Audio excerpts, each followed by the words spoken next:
Wayanad Chelakkara assembly നിയോജക മണ്ഡലത്തിലും ഇന്നലെ പോളിംഗ് പൂർത്തിയാവുകയുണ്ടായി.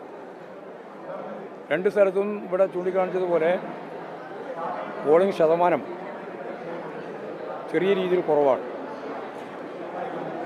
ആ കുറവ് ആരെയാണ് ബാധിക്കുക എന്നുള്ളതിനെ സംബന്ധിച്ച് ഞാനിപ്പോഴൊന്നും പറയുന്നില്ല. കുറവ് എല്ലാവരെയും ബാധിക്കും, കുറേശ്ശെയായിട്ട് എല്ലാവരെയും ബാധിക്കും.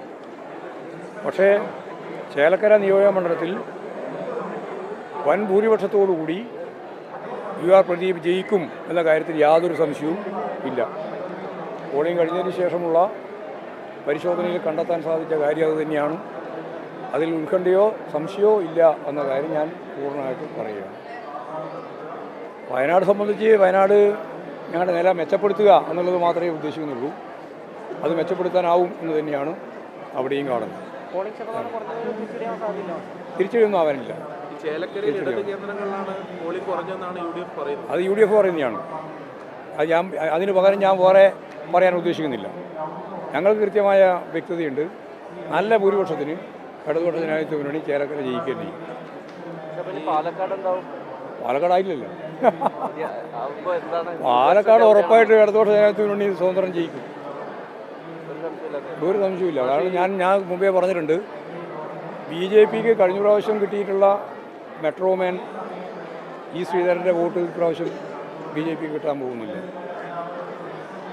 കഴിഞ്ഞ പ്രാവശ്യം മതനിരപേക്ഷ ഉള്ളടക്കത്തെ കണ്ടുകൊണ്ട് BJP ജയിക്കുമോ എന്ന ഒരു സംശയത്തിൽ ഒരു വിഭാഗം മതനിരപേക്ഷവാദികളുടെ വോട്ട് ഷാഫി പറമ്പിന് കിട്ടിയിട്ട് അത് ഇപ്രാവശ്യം കിട്ടാൻ പോകുന്നില്ല.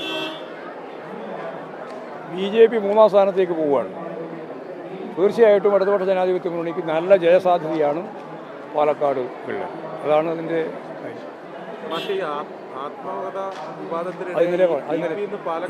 പാലക്കാട് പോകുന്നു.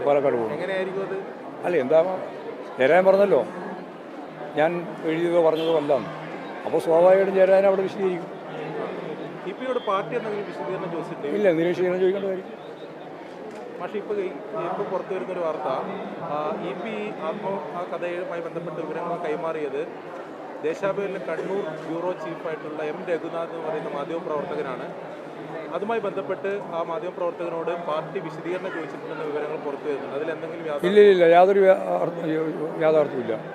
നമ്മളെ പാർട്ടിയെ ചോദിച്ചില്ല. ഇനി ഏത് പാർട്ടിയാണ് ചോദിച്ചെന്ന് എനിക്കറിയില്ല. നമ്മൾ CPM ചോദിച്ചിട്ടില്ല. അങ്ങനെ എന്തെങ്കിലും ഒരു പരിശോധനയിലേക്ക് പോയിട്ടുണ്ടോ? അല്ല, എന്തിനാണെന്ന് ഞാൻ ഇന്നലെ പറഞ്ഞത്. ഇന്നലെ തന്നെ ഞാനത് വ്യക്തമാക്കി. അതിൻ്റെ അപ്പുറത്ത് ഇനിയിപ്പം കിടക്കുന്ന പ്രശ്നമില്ല. എന്തിനാണ് വിശദീകരണം ചോദിക്കേണ്ട കാര്യം? ഒരു കാര്യം ശരി.